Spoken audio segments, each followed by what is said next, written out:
Sawadee and thank you for joining us this evening for NBT World Brief on NBT and NBT World. You're with me, Surapan Lautharannarit. In our first story, Prime Minister Anuthin Chanvirakul has visited flood-hit Nan province to assess recovery efforts, where he has ordered related agencies to step up cleanup efforts and restoration of affected communities as quickly as possible.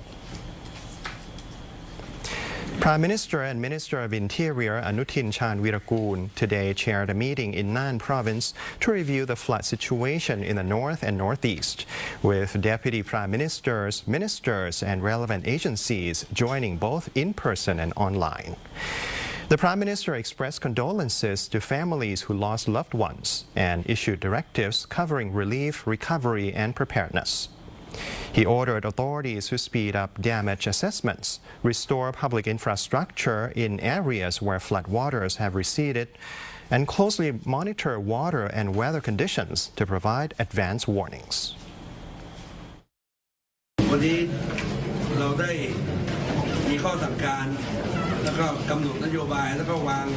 แนวทางแผนการในการรับมือกับสถานการณ์ทั้งระยะสั้นและระยะยาวนะครับอย่างเต็มที่ก็ขอให้พี่น้องประชาชนทั้งหลายได้คลี่คลายความกังวลลงไปได้นะครับแล้วก็ความช่วยเหลือต่างๆก็จะถูกดำเนินการโดยเร็วที่สุดนะครับ Governor of Nan, Chayanarong Wongyai, said water levels in the Nan River have now fallen significantly, with authorities, military personnel and heavy equipment being deployed across 5 districts for cleanup and recovery. The province aims to restore affected areas to normal within 4 to 5 days. Following his visit to Nan, the Prime Minister has traveled to UBON RATCHATHANI to inspect the border area, where he has pledged full support for the armed forces and expressed concern for soldiers injured in the line of duty. This afternoon, Prime Minister Anuthin Chanvirakul and his delegation visited the Chong An Ma area in Nam Yuen district to receive a briefing on border security operations and meet personnel responsible for maintaining security along the Thailand-Cambodia border.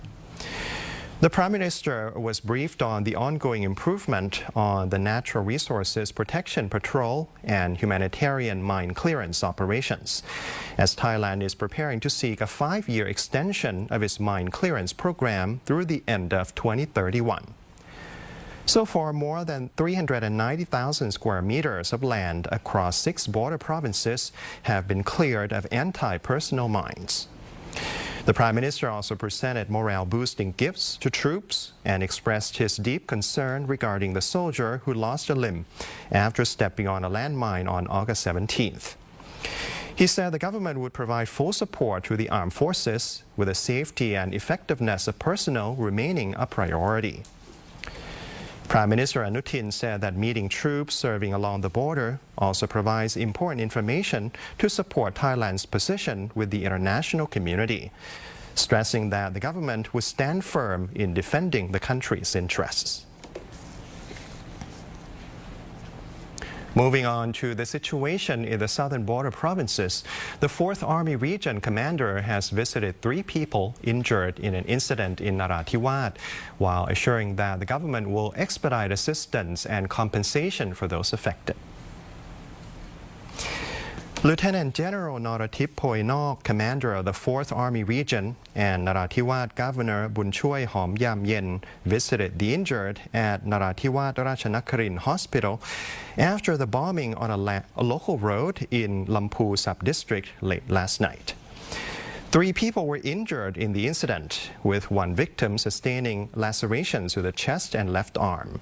A second victim suffered lacerations to the thigh, while the third sustained wounds to the right side of the abdomen and right leg. All 3 remain under close medical supervision and are in stable condition. The commander spoke with the injured and offered encouragement, while ensuring them that the government will expedite assistance and compensation for those affected, including support for medical needs and property damage. Turning to the economy, the Commerce Ministry is pushing to raise the value of SISAKET beef with plans to help farmers cut production costs, develop premium products, and expand into overseas markets. Deputy Prime Minister and Commerce Minister Supaji Suthampan visited a beef farm in Benjalak district of SISAKET province to discuss ways to develop the province's cattle industry into a high-value agricultural product.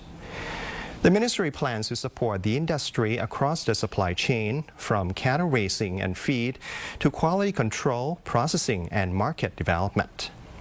One priority is expanding the product to overseas markets, particularly Vietnam and China, while farmers and local businesses have called for greater support to facilitate direct exports and obtain the necessary livestock export permits. SISAKET province also plans to move beyond selling live cattle by developing processed products under the SISAKET premium beef brand, with a goal of positioning local beef as a premium agricultural product. SISAKET's beef cattle sector currently generates around 2.9 billion baht a year, with the province also well positioned to benefit from Thailand's broader push to expand beef exports.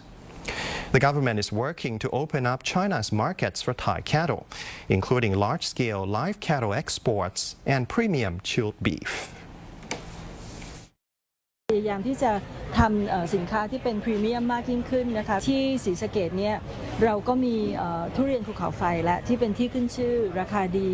เราจะมาทำอย่างไรให้โคเนื้อของที่ศรีสะเกษเนี่ยเป็นพรีเมียมแล้วก็มีราคาดีได้ด้วย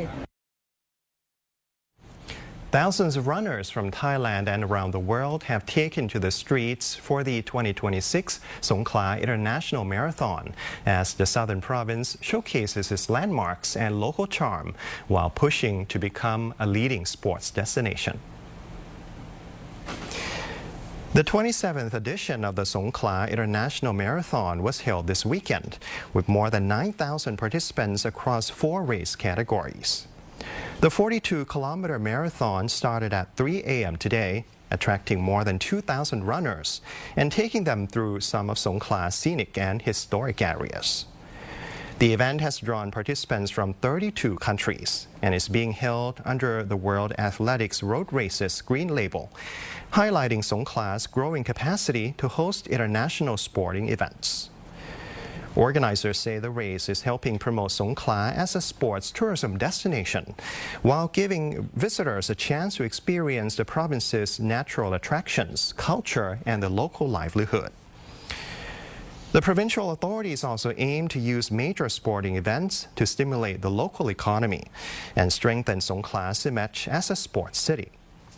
The province is also hoping to host more national and international sporting competitions in the future. And that is it for tonight's NBT World Brief, and you can scan the QR code on your screen to stay connected with all our stories. Until next time, สวัสดีครับ